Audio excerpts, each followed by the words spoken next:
言われたんですね。Then he was told to build a building そしてまた建物を建てるよと命令された。 so the whole village could gather and worship そ God. してその建物の中で、その村全員がその建物の中で集まって、誠唯一の神を願慕することができるようになります。 So the whole village started worshiping God. それでその村全体が神様を信じ崇むように4年だったわけですね。 And the behavior of the village totally changed. その村のこの習慣生活などのことももう180度変わったわけですね。 They became the most peaceful of all the hill tribes. そのあたりのこの種族の中で一番この平安のある優しいようなこの部族になってしまいましたね。 So they changed the name of the chief to Datu Malina, which means peace giver. だからその種族長の名前まで変えてしまったんです。新しい名前は平安を与える人という名前に変えたんです。 And finally he was told in another dream もう一つの夢があったんですが、 that one day white people will come from a faraway country ある日非常に遠い国から白人がこの村に入ってくると。 and tell them more about what God wants them to そ do. して神様のことをもっと詳しく教えてくれるだろうと。 So the chief explained that's why nobody is surprised to see you. だからその種族長は村の人たちはあなたを見て別にこのびっくりしていないということはこの理由です、このわけですと。 Instead they were probably wondering why it took me so long to get there. かえってどうして君はこんなに長くかかって来るようになかったかと。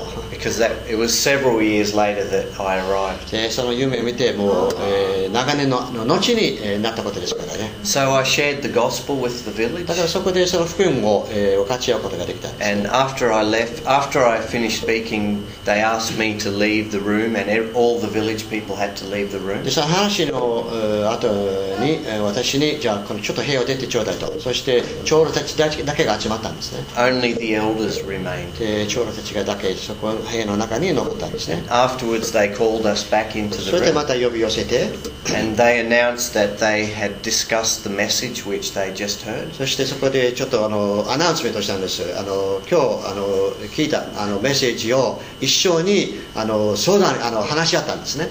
And they unanimously agreed that it was a true message from God. そして心を一つにしてそのメッセージは本当に神様からのメッセージだと断言しました。 And they said, so from now on, we all accept it.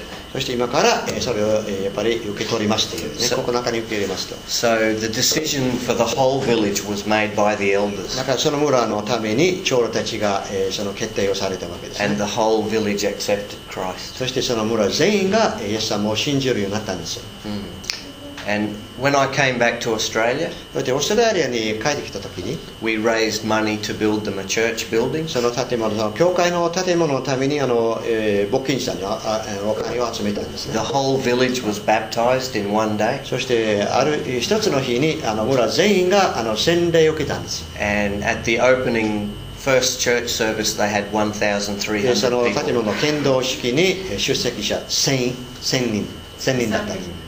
So they've been having church in that new building every Sunday そして毎週日曜日にその建物の中で礼拝を持っています。 for about 10 years もう now. 10年も経ってますけども、 And the whole building only cost $1,1200. その建物を建てるのにオーストラリアドルで$200だけでかかったんですね。 And they've preached the gospel to neighboring で villages. その村の人たちはもう周りにある他の村たちに福音を伝えていますね。 They've started 3 or 4 new church groups. で3つか4つぐらいの別のこの集会を今、持つようになっています。 But there are many, many more villages that still have never heard the で gospel. 周りにまだ福音を聞いたことのない村たくさん残っています。 That particular language group has about 25,000 people. でその、言葉のある、種族は、how manyだろう25,000. 25,000人ぐらいの村ですけれども、 So the men of the village are willing to go and preach the gospel to all the で villages. その村の男たちはやっぱりもう他の村に行って福音を述